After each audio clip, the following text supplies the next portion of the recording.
గంజాయిని విక్రయిస్తున్న వ్యక్తిని అదుపులోకి తీసుకున్న సంగారెడ్డి జిల్లా పోలీసులు. అతని వద్ద నుంచి 1.5 కిలోల ఎండు గంజాయి ప్యాకెట్లు, గంజాయి చాక్లెట్లు స్వాధీనపరుచుకున్నట్లు, వాటి విలువ మొత్తం 33,200 రూపాయలని జిల్లా ఎస్పీ చెన్నూరు రూపేష్ ఐపీఎస్ వెల్లడించారు.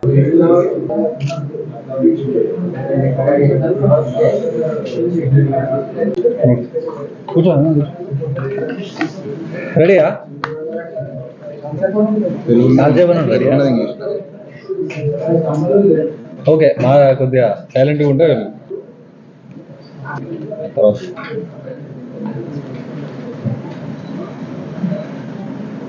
నిన్న 31వ తారీఖు నాడు మాకు ఒక ఇన్ఫర్మేషన్ వచ్చింది. ఆ ఇన్ఫర్మేషన్ బేస్ చేసుకొని హత్నూరా పోలీస్ స్టేషన్ లిమిట్స్లో మల్కాపురం గ్రామంలో ఒక టిన్ షెడ్ మీద సెర్చ్ చేయడం జరిగింది.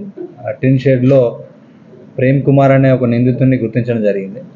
అతని దగ్గర మాకు కొన్ని సస్పీషియస్ మెటీరియల్స్, ఈ గాంజా లాగా అయితే ఉంటుందో ఆ డ్రై లీవ్స్ దొరకడం, నా దగ్గర ఉన్న ర్యాపిడ్ టెస్ట్లు ఉన్నాయి. సో అంటే just like drunk and drive test లాగా ఉంటుందో ఈ డ్రగ్ టెస్ట్ చేయడానికి కూడా మా దగ్గర కొన్ని కిట్స్ ఉంటాయి. ఆ కిట్స్తో టెస్ట్ చేసిన తర్వాత అది గంజాయి అని తెలవడం జరిగింది.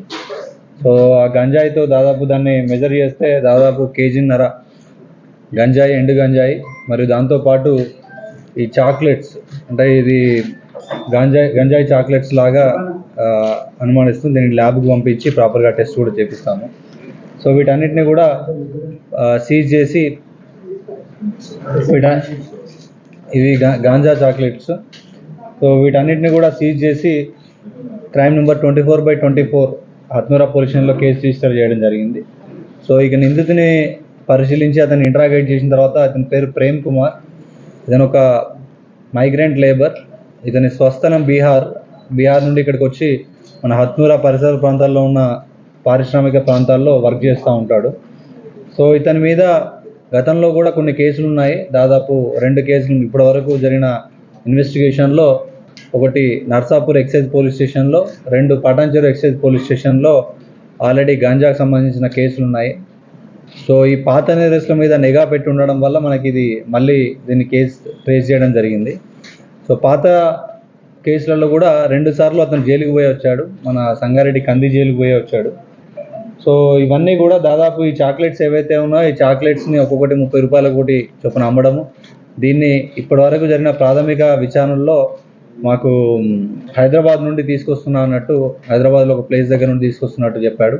దీని మీద ఫర్దర్ ఇన్వెస్టిగేషన్ కూడా చేసి దీని మూలాలు ఎక్కడున్నాయో కూడా మేము తెలుసుకుంటాము. వాటితో పాటు ఈ ఎండు గాంజానే అతను చిన్న ప్యాకెట్స్ చేసి ఈ దగ్గర ఉన్న మైగ్రెంట్ లేబర్స్కి ఈ రీటైల్గా చిన్న ప్యాకెట్స్గా అమ్మడం కూడా జరుగుతూ ఉంది. మరిన్ని అప్డేట్స్ కోసం మా ఛానల్ని సబ్స్క్రైబ్ చేయండి.